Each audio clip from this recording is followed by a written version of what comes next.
নমস্কার বন্ধুরা, welcome back to my channel জয়দাসাগর অ্যাগেন। তো তোমরা সবাই কেমন আছো? আশা করছি মোটামুটি ভালো আছো, আর আমরাও মোটামুটি ভালো আছি। তো এখন বাজে প্রায় 11টা। তো 11টা থেকে ব্লগটা স্টার্ট করছি বড়দের প্রণাম জানিয়ে এবং ছোটদের আমার অনেকটা ভালোবাসা জানিয়ে। দেখো তোমাদের দাদাভাই এখন রেডি সিটি হবে, আমি তো রেডি সিটি কমপ্লিট। আজকে ওর কিছু কাজের জন্য ও যাবে হচ্ছে কোচবিহারে। আর কালকে যেহেতু বৌভাত গেছে, তো ওই মামা শ্বশুর বাড়ি থেকেও সবাই ফোন করেছে, তো মা আর আমি ওখানে ও রেখে ও কোচবিহারে যাবে। আর তোমাদের দাদা ভাইয়ের কিন্তু ছুটি শেষ, আর দুদিন আছে, দুদিন না, কালকের দিনটা শুধু। মানে এত তাড়াতাড়ি কি বলবো, আর ছুটি শেষ হয়ে যায় বলার মতন ভাষা নেই। 20 দিন দেখতে দেখতে গেল গাছগুলো। চলো ব্লগটাকে এখন থেকে স্টার্ট করছি। এই কটা দিন এত তাড়াতাড়ি যে চলে যাবে, সত্যি কথা বলতে কোনোদিনও ভাবতে পারিনি। দেখো তোমাদের দাদাভাই কদিন আগেই ছুটিতে এলো, আর এই যে দেখো ছুটি শেষ, মাঝখানে আর একটা দিন, তারপরে কিন্তু ও ডিউটিতে যাবে। আর এবার মানে এখন এমন জায়গায় আছে, সত্যি কথা বলতে খুবই একটা খারাপ জায়গা। আর আমার তো আগের থেকেই ভয় লাগতো, ওখানে যখন ডিউটি করতো তখন তো ভয় লাগতো, কিন্তু এখন যে পরিস্থিতি, এখন তো আমার আরও ভয় লাগে। আরও রাত্রিবেলা ঘুমাতে পারি না। হয়তো বা দেখো এমনি আর কি, দেখো নর্মালি খুব হাসি খুশি থাকি, খুব সুন্দর থাকি, কিন্তু ভিতরে যে কি জ্বালা যন্ত্রণা সেটা আমি ভালো করে জানি। দেখো আমি একজন সৈনিকের স্ত্রী, আমি না সবসময় উপরে আর কি স্ট্রং থাকার চেষ্টা করি, যাতে কেউ দেখে যাতে কিছু না বলে যে হাজব্যান্ড তোর ডিউটি যাচ্ছে, মনটা খারাপ, তাই না, এরকম যাতে এতটা করতে যাতে না পারে, তার জন্য আমি কিন্তু উপর থেকে অনেকটাই স্ট্রং থাকি। হ্যাঁ, আর অবশ্যই সৈনিকের স্ত্রীদের অনেকটা স্ট্রং হতে হয়, অনেকটা কি বলবো, শক্তিশালী হতে হয়। হাজব্যান্ড বাড়িতে যখন থাকে না, তখন পুরো বাড়ি সামলাতে হয়। শ্বশুর শাশুড়ি, দেখো শ্বশুর শাশুড়ি তো বয়স হয়ে যায় সবারই, ছেলেকে বিয়ে দিলে অবশ্যই অনেক বয়স হয়ে যায়, তো তাদের সামলানো সব কিছুর দায়িত্ব একটা কিন্তু সৈনিকের স্ত্রীকে করতে হয়। তারপরে বাচ্চা কাচ্চা হলে তারও দায়িত্ব। তো এটা হচ্ছে ব্যাপার, তার জন্যই নিজেকে খুব স্ট্রং রাখি। এখন অনেকেই আমাকে কমেন্ট করছে দেখছি যে দেশের যা অবস্থা, আর তুই একজন সৈনিকের স্ত্রী হয়ে এত নাচানাচি ঝাপাঝাপি এত কিছু করছিস, তোর লজ্জা করে না? হ্যাঁ গো, আমার না লজ্জা করে না, কারণ আমার হাজব্যান্ডকে আমি খুব কম টাইমের জন্য পাই। আজকে আমার হাজব্যান্ড 4 মাস পর ছুটি পেয়েছে, পরের বার যে কমাস পর ছুটি পাবে সেটা কিন্তু আমার জানা নেই। তাহলে আমার হাজব্যান্ড যে কদিন বাড়িতে আছে তার সাথে আমি সুন্দরভাবে সময় কাটাবো, নয়তো কী করবো তোমরাই বলো। দেখো, নিজের চরকায় নিজে তেল দাও, কারো অন্যের চরকায় তেল দিতে এসো না, কারণ সবার লাইফস্টাইল, সবার জীবন আলাদা একদমই। তো বোঝা গেল কথা। তো দেখো এখানে এসেছি, আমার বর তো চলে গেছে কোচবিহারে কিছু কাজে, আর ও আমাদের হচ্ছে মামা শ্বশুরের বাড়িতে রেখে গেছে। আর আজকে কিন্তু এখানে হচ্ছে রং খেলা, আর আমিও এত বুড়বো, কালকে কিন্তু বলেছিল যে আজকে রং খেলা হবে। তো আমি কি করেছি বলো তো, আমিও ওই শাড়ি স্নান টান করে শাড়ি পরে এসেছি, একটা যে অন্য একটা ড্রেস আনবো সেটার আমার আর খেয়াল ছিল না, কি বলবো আর। তো এই কদিন খুব ভালো কেটেছে। আজকে ভোর সকাল থেকে টেনশন শুরু হয়ে গেছে। এই কদিন অনেক লোকজনের মধ্যে ছিলাম, টেনশন ছিল, ও তোমাদের দাদাভাইয়েরও টেনশন ছিল, আমারও টেনশন ছিল। তবু কি বলো, লোকজনের মধ্যে না, তো সময়টা পার হয়ে গেছে। আর এখন সকাল থেকে দুজনের মধ্যে টেনশন শুরু হয়ে গেছে। তোমাদের দাদাভাই তো সব দেখলেই কীরকম চোখ ছলছল হয়েছে।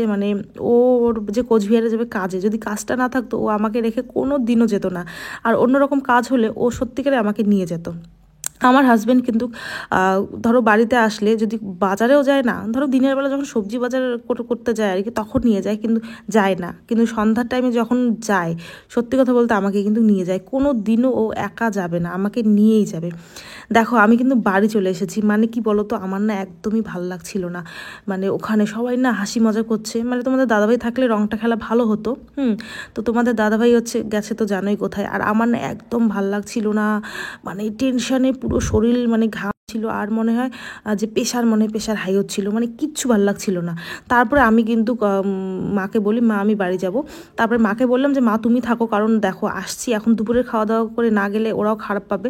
তো মাকে রেখে আমার একটা আমার হচ্ছে জায়ের আর ভাই আর কি, ও কিন্তু আমাকে বাড়িতে রেখে গেল, যেহেতু খুব তাড়াতাড়ি আসা যায়, 7-8 মিনিটের মধ্যে বাইকে, কিন্তু ও আমাকে বাড়িতে রেখে গেল।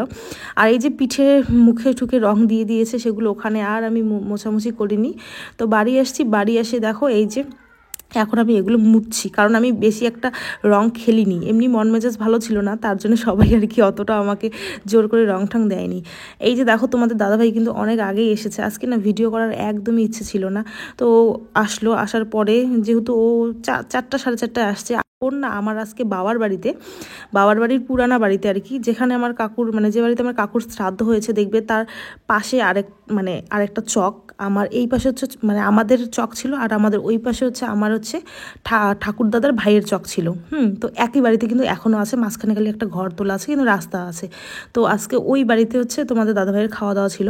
তো ওখান থেকে কিন্তু তোমাদের দাদাভাই খাওয়া দাওয়া করে আসছে, আসার পরে তো আসলে খাওয়া দাওয়ার পরে এসে কিন্তু ঘুম দিয়েছে, দেওয়ার পর এখনও বাইরে গল্প করছে। আর এই যে দেখো কারা এসেছে, তো দিদিরা আর কি, বড় যা যেটা আর কি মামা শ্বশুরের ছেলের বউ, তো তাদের বাড়ি তো জানো কোথায় আর কি, শিলিগুড়ি ওইদিকে না ধূপগুড়ি ওইদিকে, মানে নামটা ভুলে গেলাম।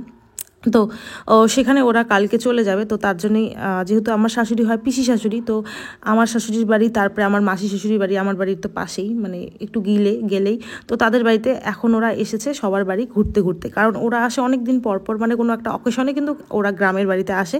আর গ্রামের বাড়িতে আসলে এখানে সবাই থাকে, তো অবশ্যই তাদের সবার বাড়ি একটু করে যায়। অনেকেই তোমরা বলো যে দিদিভাই তুমি ভালো কমেন্টে রিপ্লাই দাও না, খারাপ কমেন্টে রিপ্লাই দাও। দেখো এই তোমাদের দাদাভাই আসার পর থেকে আমি কিন্তু প্রায় কোনো কমেন্টেরই রিপ্লাই দেওয়ার টাইম পাইনি, কারণ তোমাদের দাদাভাই যেদিন এসেছিল আমার কাকু গত হয়েছে, তারপরে তো 13 দিন ওখানেই যাতায়াত শুরু হয়েছিল। তারপর ওটা শেষ হওয়ার পরে কিন্তু এখানে বিয়ে 5-7 দিন কিন্তু লেগে গেছে, করতে দেখো 20-22 দিন হয়ে গেল, তোমাদের দাদাভাইয়ের ছুটিও একদম শেষ। আর কি বলো তো, এমন কমেন্ট করে না, কমেন্টগুলো নেওয়া যায় না। তো কয়েকজন মহিলা আছে, একটা কথা আছে না, মহিলারাই হচ্ছে মহিলাদের শত্রু, তো একদম ঠিক কথা। তারা নিজের খেয়ে পরের মানে ঘন্টা না বাজালে হয় না। দেখো আমার ভিডিওতে দেখো সেরকম কিচ্ছু তোমরা পাবে না, নর্মাল ব্লগার আমি, একজন সাধারণ গ্রামের বউ হিসাবে যেরকম ভিডিও করা দরকার আমি সেরকমই ভিডিও করি, না কিছু তর্কা লাগাই, না অন্য কিছু।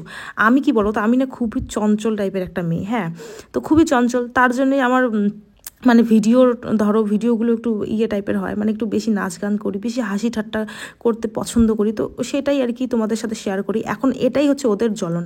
আর হচ্ছে আমি হচ্ছে বুড়ি, হ্যাঁ আমি বুড়ি, আমার বর হচ্ছে চ্যাংরা, আমার বর চ্যাংরা, আমি বুড়ি, তো আমার সাথে একদমই মানায় না। কি জানি যে কজন আমাকে মানে এরকম লেখে, তারা কি, আমার মনে হয় আর কি, আচ্ছা আমি বুড়ি, তা তোদের এত কিসের জ্বলন যে আমার হাজব্যান্ডের সাথে আমাকে মানায় না, আমার হাজব্যান্ড বেশি ইয়াং লাগে, আমাকে বুড়ি লাগে, কিছু মানে কি বলবো, আর বলতে ইচ্ছে করে না, আবার বলতেও লাগে।